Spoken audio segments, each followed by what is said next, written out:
Thank you all. Thank you, every single one of you, for being with us right now. It means the world to us.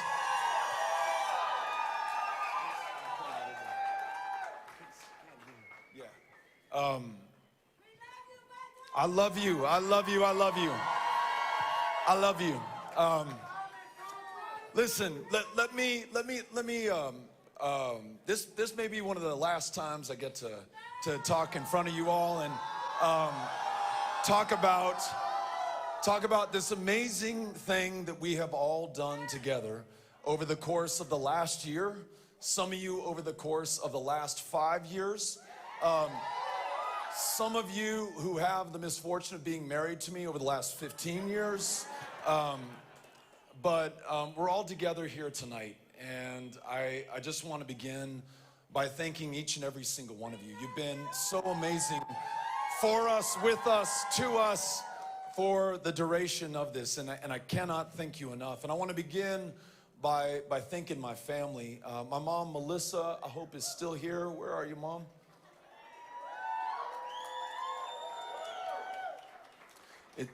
She's at the bar. Love you, Mom. You know, some of you know this, some of you don't, but in addition just to being an extraordinary human being and to being my mom and the mom of Aaron and Charlotte, my two wonderful sisters, and the strongest person I know, we learned that my mom had cancer just months ago, and a pretty aggressive form of cancer at that. And the whole time that we've been campaigning together, and she's been pushing us and supporting us and encouraging us. She's been in the fight of her life, literally, and undergoing chemotherapy and treatments in Houston and then coming back to El Paso. But without fail, the unconditional love and support and the push that you give me day in and day out kept me going throughout this. So, Mom, I love you so much.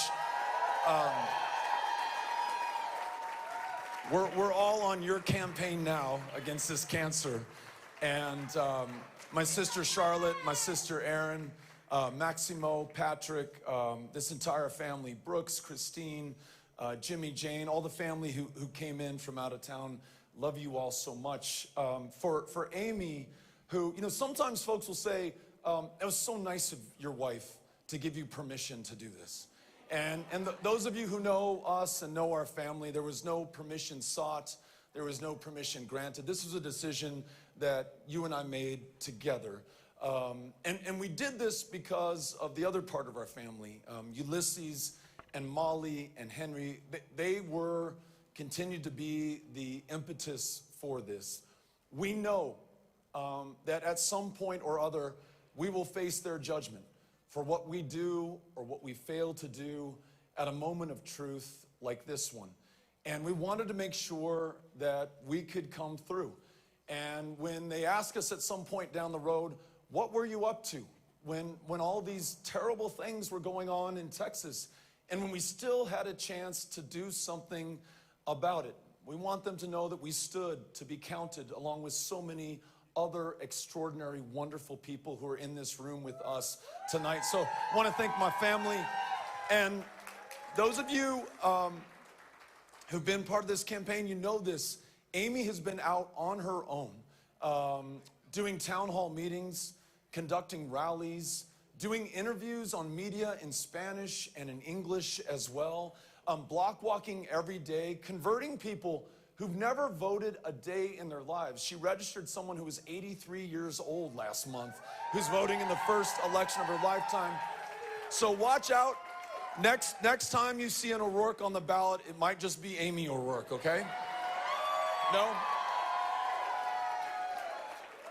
I want to thank all of our friends who are here again, who have supported us back from running for 6th grade class president at Mesita Elementary, Chris Cummings and others, and everyone who's been giving us a push along the way and helping out as we've been in the campaign of our lives. I mean, we've put every ounce of effort, every moment of time that we have into this, and you all know that, and you've been there for us, and you've been there for our kids, and you've been there for counsel and guidance, and even, you know, Mike Waters' spiritual direction and connecting me to the higher power in our life. And so to my friends who are here, thank you all for your love and your kindness to me.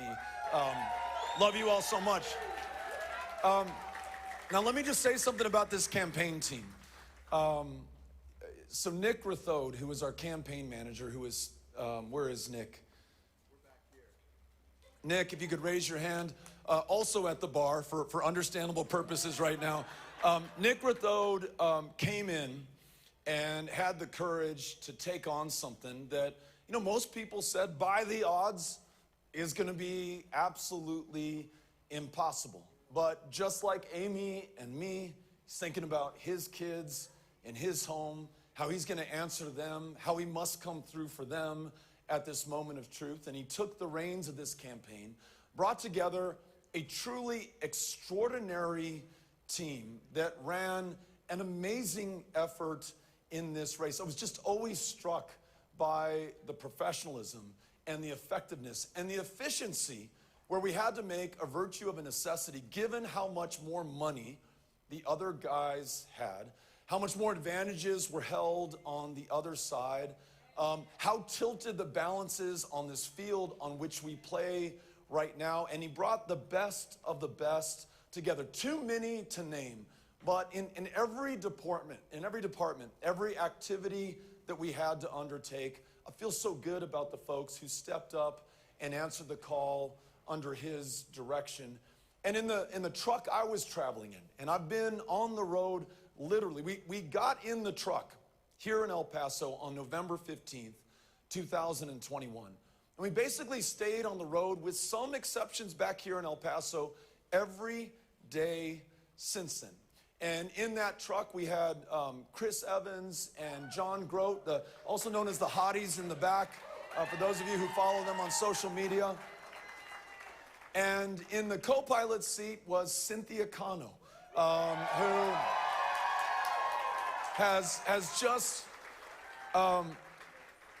just an extraordinary person. Every one of those events that we have held across the state with this amazing events team, and there's, again, too many people to name and to count, but we went to where literally nobody else ever goes. We went to the places that everyone goes. We literally went everywhere. And Cynthia and this team set those up, connected us with those people, kept us on time, kept us alive, kept us on the road, got us here to this point. And so, you know, you spend a year with a bunch of people inside the cabin of a truck. And, you know, if you don't kill each other first, you develop a deep love and friendship and gratitude for those who are with you every step of the journey, every mile of the way. So to the team in the truck, I just want to say thank you to Chris, John, Cynthia, and then all of you, and every volunteer, every person who signed up for a shift to knock on doors, to make phone calls, to write letters. You all were part of the most amazing effort that I have ever been a part of, at least in my 50 years on this planet, and the most amazing effort I've ever seen in the state of Texas. And we've been part of some amazing efforts before, but this one really takes the cake. And you think about where we all were when we all made the decision to do this together. I mean, just the odds that we faced, for starters. And the fact that the party in power has been in power not for years or cycles, but for decades so far. The advantages that they had in money, in people, in the powers of incumbency, and the levers that they could pull, in the way that voter registration and just being able to cast a ballot in Texas is a lot harder than it has to be, and a lot harder for people who might otherwise be voting for us. And all the challenges that we already had going on in this state. This democracy under attack, a grid that did not work, women's rights to make their own decisions about their own bodies, under attack here more than anywhere else. And, you know, most people would look at that and just say, no thanks, and many did and came to that conclusion. But against all that, at a time when we could be tempted to give in or to give up, we all decided instead to give it our all. And that's what I think distinguishes us and defines us right now. Everything that we could possibly give to this, we gave to this. And I don't mean the candidate, and I don't mean the staff. I mean every single person who was a part of this campaign. This amazing finance team that, though the governor had more resources and more ability to raise resources, outraised the sitting governor of the state of Texas 3/4, 3 different reporting periods. All the small dollar donors, all the big dollar donors, the 95,000 plus volunteers who knocked on more than 5 million doors across the state of Texas, made millions more telephone calls, wrote tens of thousands of letters, made these amazing banners that we saw hanging over freeway overpasses all across the state of Texas. You all are amazing. And here's what we decided to do together.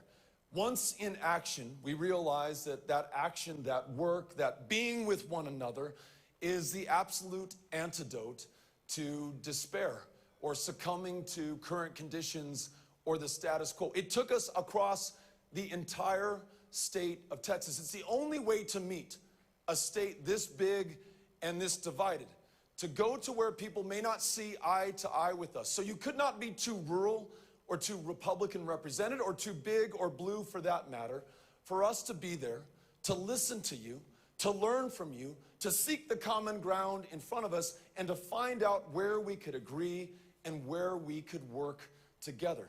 That's what I want to see for my Texas and for my country going forward.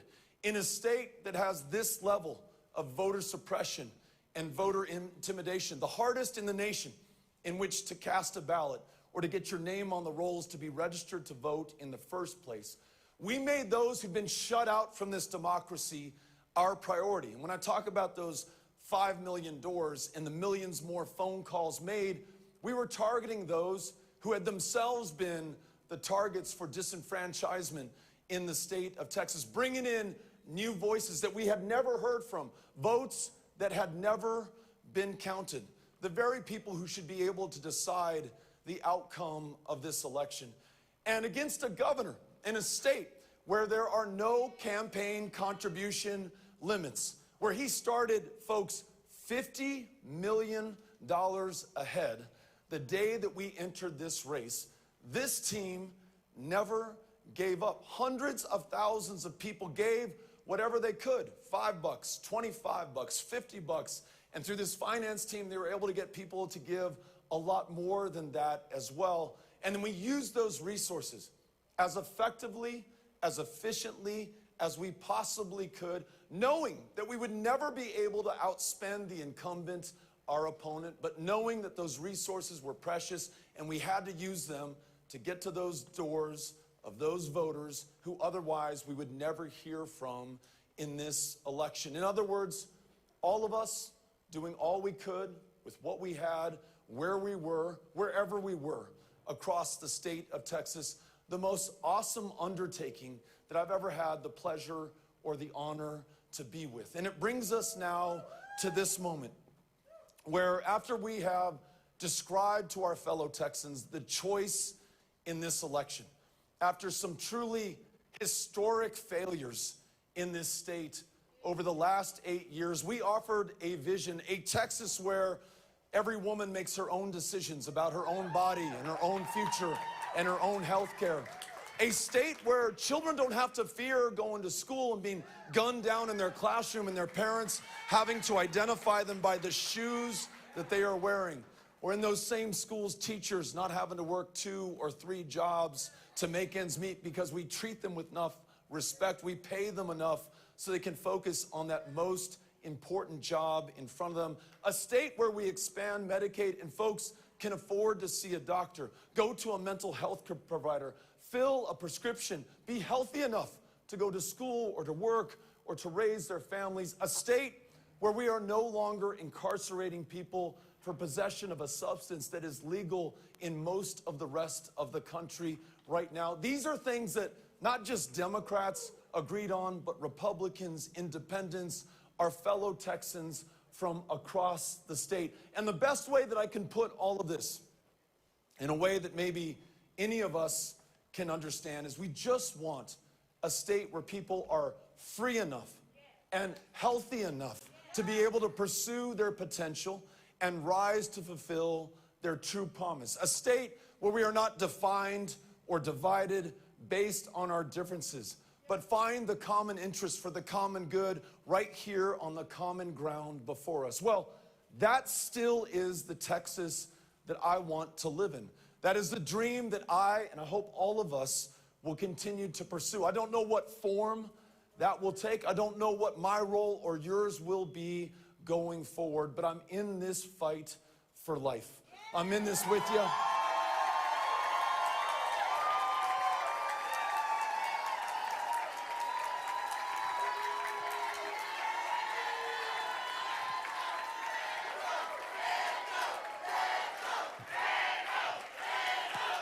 Thank you, man. Thank you. And listen, and chingon, that's right too. They're trying to translate that right now on the news feed in other parts of the country. Hey, so you know, who knows what's next for any of us, right? But I just cannot thank you enough for giving all of us who are part of this campaign your time, your resources, but most importantly, your faith in what could be possible in this state. Let us never break that faith. Let us always keep that faith. Let us also back it up with the fight necessary to continue to try to win over and over and over again until we can realize this dream, these goals, this Texas that we want for one another, that we deserve for our kids, and that ultimately one day we are going to be able to bring home. Thank you all so much for being with us tonight. Thank you for being part of this campaign. Les agradezco.